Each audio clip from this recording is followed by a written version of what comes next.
آقا ما یه روز رفتیم دکتر، خلاصه بیبان رفتیم دکتر اینا.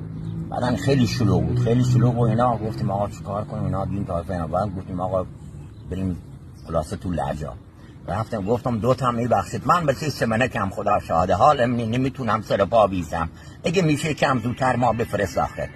گفت چشم پدر جان، چشم پدر. یه چند دقیقه گذشت، گفتم میبخشید از خرمشهر اومدم، پشینه دارم والله اینجا، اگه میشه کم زودتر باید برگردم خرمشهر، اگه میشه کم زودتر ما بفرست آخر. آخه این مرد هم طوری تجربه گذشت. اینا گفتم قسم باقی شهر خدا شاید من از بوی کلو اومدم خدمت شما، اینجا که اصلا ندارم، اینجا غریب هستم، اگه میشه کم زودتر ما بفرست داخل. گفت آقا شما چیکاره هستی؟ گفتم رودزنی خدا شهره، ما دگم زنومم سر پاشه سکم زون یه نامسوزی کنه میترام با سر پاشه سکم اگه بود کم زلتر بانا بفرست داخل. گو آقا چیکاره هستی تو؟ خدا ما دیونه کردی. گفتم وطن دار به خدا ما جوزی جانی هستیم، ما یک دست از پناهنده بیران شدیم دیگر، اینجا کس نداریم به خدا، اگه همیشه یکم زودتر ما بفرست داخل که کس نداریم. گو آقا تو رو خود کجایی از باب؟ گفتم بابا جان من در شهر ده بلم والله بگو من قسم افندی یه شهر میجان همه جا ایران سرای منه، چی فرق میکنه والله بچه گوزا هستیم ما.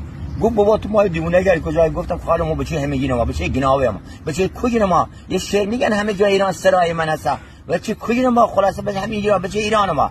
گفت آقا بیا برو داخل ولی تو رو خدا بگو اصل چه کاره. گفتم بابا مول